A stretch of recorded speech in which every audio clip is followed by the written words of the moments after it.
دا کوچنی حشره هره شپه ستا د خونې شاوخوا ګرځي او ته حتی نه پوهېږې چې شاید خطرناک وایرس ولېږدوي.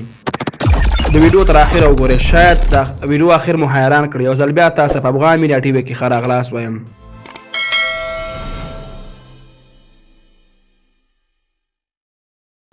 غوماشي یو کوچنی حالتونکې حشره ده چې تقریبا د نړۍ په هره سیمه کې پیدا کیږي، په ځانګړي ډول ګرمو او لندو ځایونو کې. دا حشره اکثره د شپې فعال وي او د انسانانو او حیواناتو وینه زبېښي. د نړۍ په بېلابېلو سیمو کې د غوماشي زرګونه ډولونه شته، خو ټول انسانان نه چیچي. یوازې ښځینه غوماشي انسان چیچي.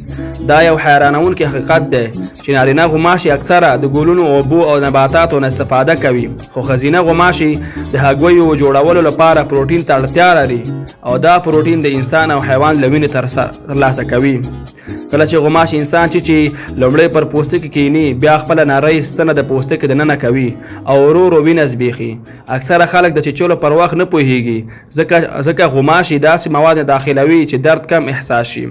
غوماشي انسان څنګه پیدا کوي؟ غوماشي ډېر خطرناکې حسونه لري. هغوی کولی شي د انسان د ساه کاربن ډای اکساید احساس کړي، د بدن تودوخه معلومه کړي، د خولې بوی احساس کړي.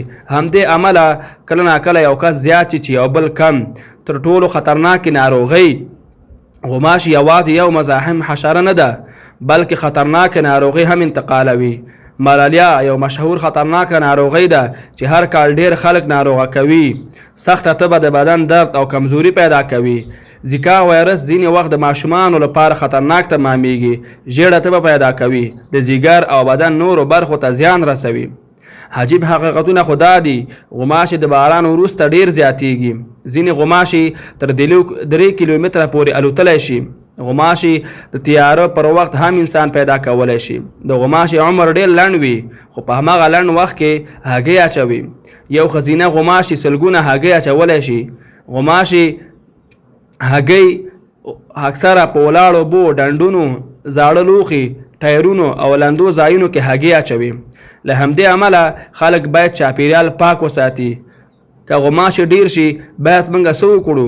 ولاړې اوبه به ختمې کړو، جالۍ وکاروئ، کوټه پاکه وساتئ، د غوماشي ضد سپری استعمال کړئ.